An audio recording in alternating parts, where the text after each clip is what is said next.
नमस्कार, times of Swaraj में आप सबों का स्वागत है। मैं हूं संतोष सिंह। भाई, हमको समझ में नहीं आ रहा कि आखिर नीतीश चाहते क्या है।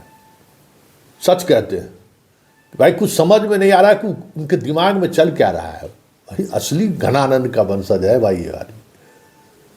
अब देखिए, कल पाठक बुलाए हुए था बैठक, सब कुलपति वगैरह का, कोई नहीं आया। जो 3 आए, परीक्षा नियंत्रक और रजिस्ट्रार, उनको छोड़कर बाकी सबका वेतन पर रोक लगा दिया।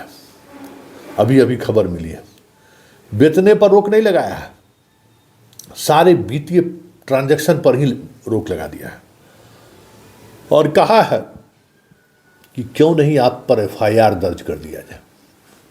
क्या समझे, क्या होई राज्य में।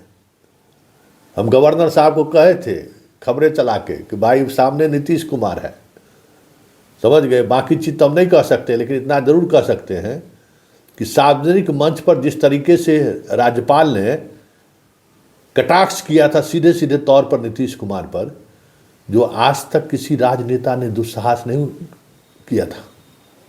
कोई राजनेता ये दुस्साहस नहीं किया है। मोदी भी सार्वजनिक तौर पे नीतीश के मौजूदगी में इस तरीके की आलोचना कभी नहीं किए। बाकी नेताओं को तो छोड़ दीजिए। उसी दिन हमको लग गया था कि नीतीश कुमार है। स्क्रू कहता ना, ललन सिंह के पेट में दांत है, तो पेट में दांत है। देखिए, दिक्कत यही समझिए कि निशाने पर राज्यपाल है, उसको उनके सब निर्णय को औकात बताना है, और वो औकात पाठके जैसा सरफरा आदमी बता सकता है। तो लड़ाई वहाँ है और मारा जा रहा बेचारा शिक्षक सब। निशाने पर राज्यपाल का वो वक्तव्य है जिस वक्तव्य से आज भी नीतीश अपने आप को बाहर नहीं निकाल सके। और मार नहीं कि खेत खाए गधा, मार खाए जुल्हा।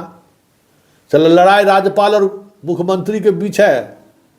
अब पीस सब रहा है, पूरा शिक्षा विभाग पीस रहा है।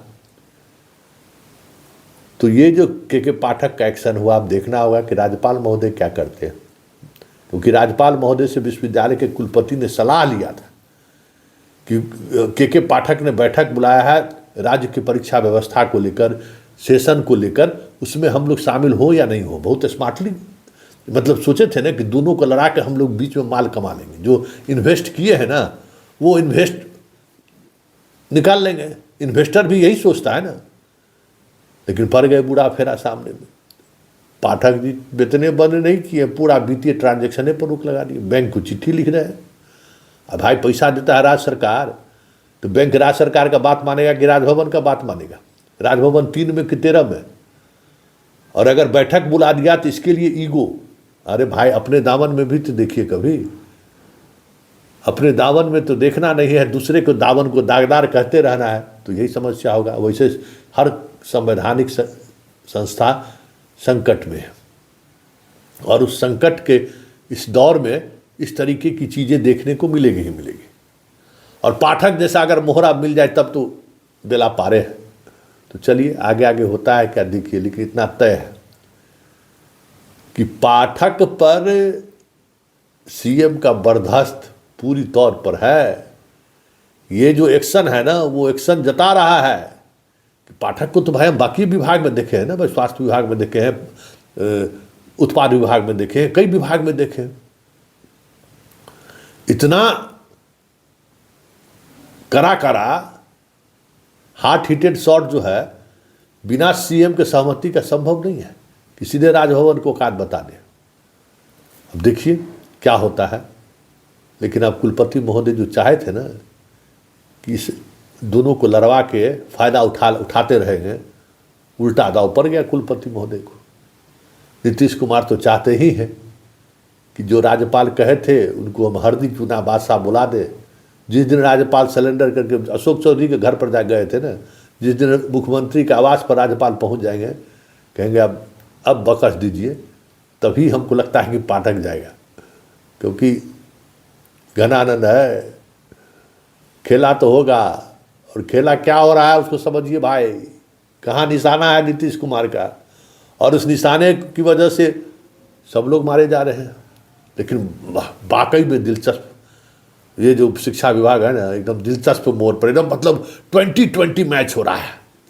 दोनों तरफ से, एक तरफ से घातक गेंदबाजी तो दूसरी तरफ से विस्फोटक बल्लेबाजी हो रहा है, देखने में बन रहा है। क्या बात है। अब देखिए राज्यपाल महोदय इस आदेश के बाद क्या निर्णय लेते हैं, क्योंकि उनके सारे निर्णय जो का अनुपालन का लिए जो वाइस चांसलर को उन्होंने कहा कि नहीं आना है, तो लीजिए वाइस चांसलर का वेतन बंद हो गया, वित्तीय अधिकार सीज कर दिया, सारी विश्वविद्यालय की व्यवस्थाएं एक सप्ताह में चरमरा कर रह जाएगी जब पैसे नहीं रहेगा तो।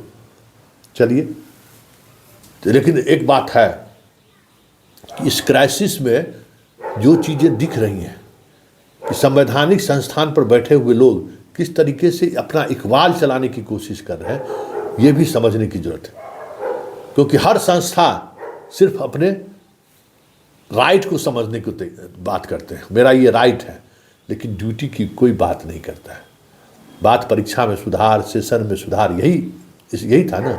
वित्तीय प्रबंधन कैसे बेहतर किया जाए, इसी को लेकर बैठक बुलाई गई थी ना। तो इस बैठक में वाइस चांसलर शामिल ना हो, इसके लिए ईगो बनाने की जरूरत का तो कोई मतलब तो नहीं था।